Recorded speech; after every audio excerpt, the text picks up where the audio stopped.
Praise the lord. ప్రభువైన యేసుక్రీస్తు సిలువలో పలికిన 6వ మాట విజయోత్సపు మాట. యోహాను సువార్త 19వ అధ్యాయం 30వ వచనం.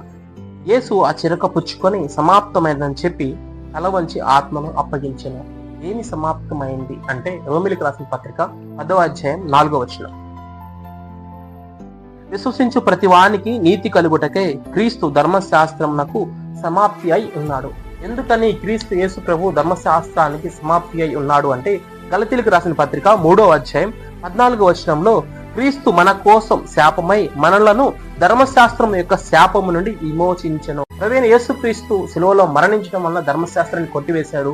ఒక పాపి నీతి మంత్రిగా తీర్చబడాలి అంటే ప్రభువైన యేసుక్రీస్తును విశ్వసిస్తే చాలు, ఆయన మీ హృదయంలోకి అడుగు పెడితే చాలు, మీరు పరిశుద్ధులుగా మార్చబడతారు, మీ పాపాలు క్షమించబడతాయి. భూమి ప్రభు పని ప్రభు కంప్లీట్ చేశాడు. ప్రభు పని ప్రభు పూర్తి చేశాడు. తన తండ్రి ఏ పని నిమిత్తం అయితే ప్రభువుని ఈ లోకానికి పంపించాడో, తన కుమారుని ఈ లోకానికి పంపించాడో దాన్ని ఆయన పూర్తి చేశాడు. మనమేం చెయ్యాలి బ్రదర్ అంటే గలతీయులకు రాసిన పత్రిక 2వ అధ్యాయం 20వ వచనంలో నేను క్రీస్తుతో కూడా సిలువ వేయబడి ఉన్నాను, ఇకను జీవించువాడను నేను కాను, క్రీస్తే నా యందు జీవించుచున్నాడు. నేను ఇప్పుడు శరీరం అందు జీవించుచున్నాను.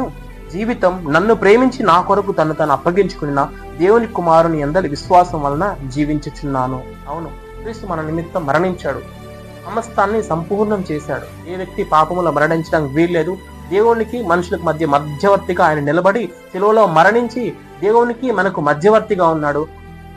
ఏ ఒక్కరూ క్రీస్తు యేసు ప్రభువు లేకుండా తండ్రి దగ్గరికి చేరలేదు.